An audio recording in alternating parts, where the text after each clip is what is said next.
Love,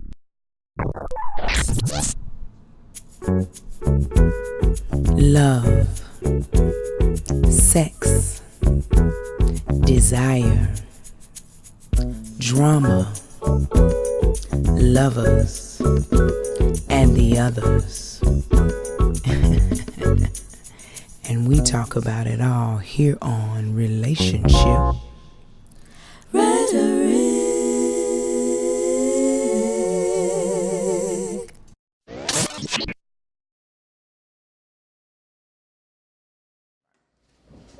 Hi, and welcome to Relationship Rhetoric. I'm your host, Unapologetically Angela, and on the show today, we have Miss Latoya Polk, better known as Miss Vivacious. Yeah. Thank you so much for being on the show. Thank you for having me. I am so excited because she has an upcoming event. I've seen her out and about, and I love what she represents for women. Her power, her energy is amazing. So we're just going to share and get a little personal with her. It's okay. And we'll see how that goes. So, Miss Vivacious, how did you get into comedy? Actually, it was not my idea. Okay. I had a coworker who I worked with at Comcast Cable, who I was in a training class with. She thought that I was hilarious. And honestly, at the time, I was in school to be a history teacher. Wow. Yeah, I love history. But she thought I was hilarious, and she actually quit the company. And she would call me every day about trying out comedy. I said, look, I'm going to find some way to do it. If I do it, then one time will you shut up? And she said, you just try it one time. I was like, I'm going to try it one time, and I'm going to show you that it's a bad idea. And I did it that one time. And that was 7 years ago in June. Wow. And I've been doing it ever since, yes. Nice. So is that where Miss Vivacious was born? What were you doing then? You were just going up as Latoya? I was going up as Latoya, and I didn't want Latoya, just not a stage person. Mm-hmm. And I was looking for a name. In high school, I had a teacher who used to always call me Vivacious. Mm-hmm. He used to always call me Vivacious. And so I looked it up and I said, that's definitely me. Mm-hmm. I'm definitely Vivacious. So I just put Miss in front of it, and Miss Vivacious was then born. I love it. It fits you perfectly.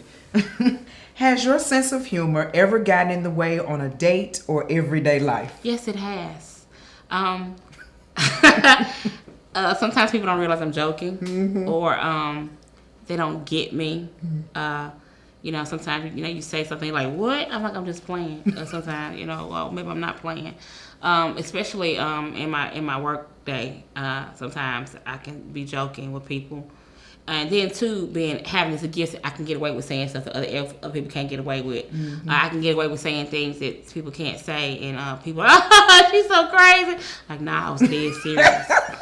I meant that, but people take, it is what it is. But yeah, being a comedian, in dating, especially with guys, telling them things. Honestly, when I date, if they don't meet me in that world, I don't tell them initially that I'm a comedian. Okay. I never, it's something I tell later on, because when you tell them off the bat, first thing you want to know, the first thing they want to do is ask you, you know so-and-so, you met mm-hmm. so I have to go through a whole, resume of who I've ever worked with. And then they go into, well, tell me a joke. Mm. Like, no.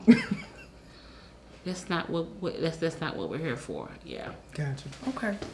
So, being a single mom, a busy entertainer, when and what do you do to make time for yourself? I make time for myself after everybody's gone to bed. Mm-hmm. I'm a night owl. I normally don't get to bed till like 1 o'clock. So I put the kids to bed, say about 10 o'clock. So from 10 to 1 is mine. Weekends, when they're going with their dad, I can kind of get time to myself then. You have to learn how to make time. But then right now, I'm on a grind so heavy to where it's important for me to be able to invest more time in what I'm trying to do versus personal me time. So honestly, doing those things, that's my me time. Okay. Hitting the stage, that's my me time, because that's when I feel the most comfortable. Okay. That's what makes me the happiest. Okay. So you have a lot going on before we started taping. In this one day, mm-hmm. you have a lot going on. Yes. And so you're good with that. That makes you comfortable. When I have nothing going on, is when it feels odd. Okay. it's like when there's nothing going on, it's like, okay, it's something I should be doing. It's something I should be doing something. I'm not doing, something's not right. So I'm more comfortable when there are things going on. When I'm moving here, doing this, or talking this, or writing this, or situating this, or doing this. It's just a way of life for me. Gotcha. Okay. So what are some things that you learned growing up that you've kept with you as an adult? Growing up, I watched my mom raise children, being a single mom. So I learned a lot from her, that take charge role, that leadership. I watched her do it all. I watched her, take care of us and work a full-time job and go to church. And then she's very active on PTA and doing all this type of stuff. And then in high school, I was one of those students, those students that anytime I play, anytime I program, well, that was me. That was me in high school. So pretty much, I grew up with that entertainment or wanting to make people think. I can recall being younger and like going to the movies and stuff, watching people's reactions to things. The people in the audience. Yes. Okay. I'm watching to see how people, versus me watching what's going on. I may look, but for some reason, I'm interested in how people are reacting to things. Okay. And I love the idea of being able to control a person's mood. Or their I like it. So yeah. So with that being said, when you're on the stage now, is that still very important to you? It's very important, and it's so much so to where it had also, not only on stage, it's gotten me behind the scenes more, because what I do now is like I do a lot of writing, I do a lot of directing and producing. So now it's an amazing thing to see something that you produce, you put together, and you watch it unfold. You watch something that it's awesome to see something that was in your head play out in front of you. Absolutely. But I'm watching it, and I'm also watching everybody's reaction. And they get mad when you want them to get mad. They're sad when they're sad. They're happy when you want them to be happy. I think it's also a little bit of a control thing, a little bit of a control issue. But it's cool. I like it. Okay. So that takes me to this question that really made you very interesting to me. I was at a show, and you have a son with autism. I do have a son with autism. And you were sharing a piece about your son, and I could notice that there were people cringing and people uncomfortable, but you were very comfortable. And it's like you have to laugh. Having a child with autism is a very challenging task. It is not easy. But there are moments, and it's like, oh my God. It's like, and you have to learn how to make light of it. You have to, and it's something that I talk about more and more in my comedy, because because of my son, I realized there needs to be more awareness. There needs to be a whole lot more awareness of autism. And I think with me talking about it, it gets people thinking more. And you'd be surprised how many times I got off stage and somebody come off and said, oh, I have a child that does this. I have a child that does that. Or girl, I know exactly what you was talking about. And, I think it's important. I've been pretty good at making comedic relief out of everything, but it's just like, I was telling somebody, I'm in an autism group on Facebook, and we're there to support each other. We're there to support each other, and they at times come up with these autistic field trips. And basically what it is that the autistic moms and the autistic kids, get together, a really, really, non-judgment zone. Y'all get together. Well, they go places together, and one of the moms noticed that I never go. She's like, yeah, we haven't seen you at, this or that. And I saw a thing for a cruise once, and they were getting me to plan this cruise. And they're like, well, you never come to anything, why this cruise? I was like, look, I'm going to be honest with you. And y'all, I have a son with autism. One. You're not going to put me on a boat with hundreds and hundreds of autism children. I'm not going to use my vacation time. Because my one son drives me crazy. Hundreds of autism kids, I'm beating some shit. And it's not going. I know how it is with my one. No, I know how to spit. I know my tolerance. And it was like, oh, I'm dead serious. Would you want to be with 500 of your child? Right. Hell no. Right. My one is enough. Not on no boat where I can't escape or get away. No, I'm having a lifeboat trying to paddle get away. No. But yeah, it's it's people, as people, and then too, because I speak so openly about it, people have an opportunity to meet him. And talk to him themselves and find he's very smart, he's very hilarious, so that helps as well. Okay. Has not just being a single mom, but having a child with autism, has it affected you in any way with dating and relationships? I can't say it has, because even before he was autistic, or I found out he was autistic and anything, I've been very, very, very guarded about my children meeting anybody that I date, that I talk to. I know for the longest time, my kids thought that, I was just alone. Like, oh, you don't have it? I'm like, no, when y'all leave, it goes down. they don't know. So actually, until recently, me dating somebody, they never even, the last person they saw me with was their father, and we broke up 10 years ago. Wow. So there's no person for them to relate me to as far as dating or anything like that. And of course, and when I date people, I tell them, I have a son that's autistic, but they don't meet him, so it's no big deal. Gotcha. Okay. If someone is interested in dating you or sharing space with you, what is one thing that is very important that they need to know about you off the top? They got to know that, one, comedy and kids is going to come first. That's hard for some people to accept. Comedy is going to always come first. If you ask me out on a date and we got plans, if somebody called me for a gig, I'm canceling the date. I'm going for the gig. You can come with me or we can reschedule. But it's just right now it comes first. Gotcha. Okay. Share your most hilarious date experience. I just mentioned come with me, which I normally don't let them come with me, because what happens is, like, I had a guy I was dating one time, and his thing was he wanted to come see me perform, and he wants to come with me. This is back when the comedy club was the Broadway Comedy Spot. Well, we went together, and this particular night I was performing.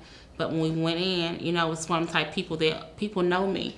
So from the minute I hit the door till I sit down, people are speaking to me, and I'm a hugger. I'm a hugger, so I'm hugging, hey, and we sitting together. People see me with him, and it's still a hey. He's like, well, who am I here with? I'm like, you here with me, but this. He really was upset. He really was unhappy about that.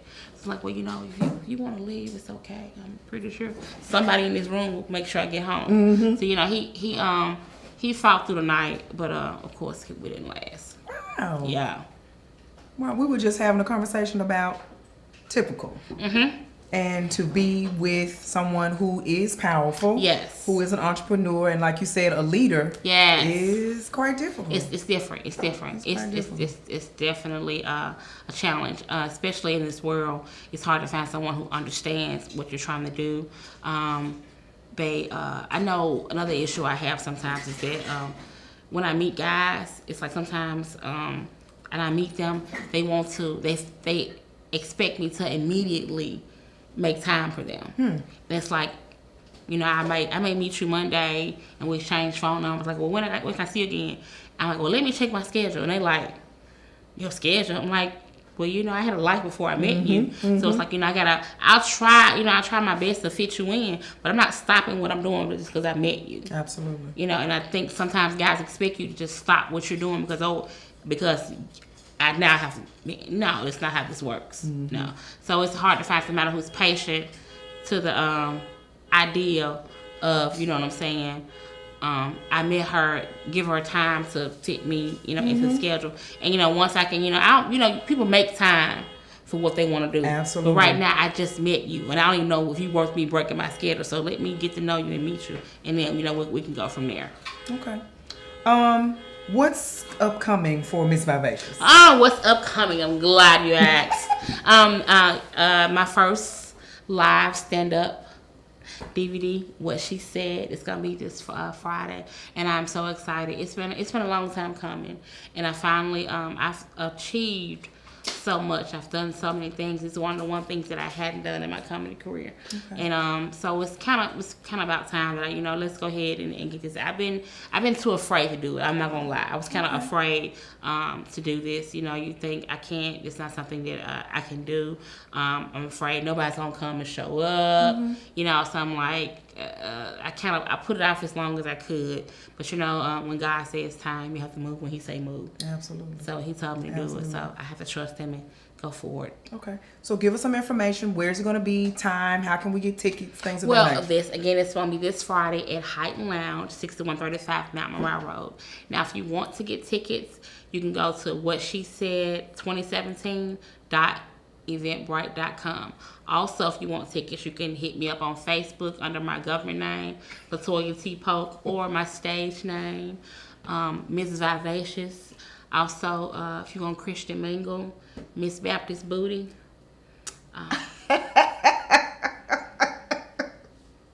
Yes. Also, I can be reached at 901-614-3133. The tickets are $10 in advance and $15 at the door. Okay, very nice. So if you had to give advice to other women who are out here that's got a hustle about them and trying to maintain their home life, their business life, what advice would you give them? Organization is very important. Organization is going to be your main thing. Also, find a healthy balance. The one thing that's very helpful to me is having a circle, a good supportive circle. Your circle can make or break you. If you have the right people that are around you, that have the same goals that you have, that can support you and hold you accountable. My circle, accountability is so crazy till they get on my nerves. But if you have the right circle of people, I'm all about circles. My circle gotta be right. If your circle is in check, there ain't nothing you can't do. Because your circle gonna make sure you straight. Get you a good circle. Get you some organization. And faith. Faith is something else it's gonna take. You gotta have the faith of a mustard seed. Just a small drop. You gotta have some faith. Because it's gonna be times where you come across things or things come that you can't see how you're gonna get it done, or it seems impossible, and that's where that faith is gonna have to step in. Yes. Nice. Very powerful. Very powerful. Thank you so much for being on the show. Oh, thank you for having me. I appreciate you. You've given us a wealth of information. Our notion for today is she was looking for a hero, so she became one. Better believe it. That's what happened.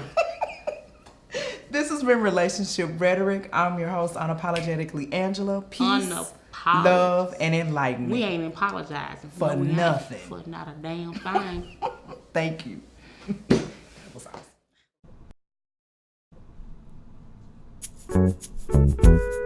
Love, sex, desire, drama, lovers, and the others.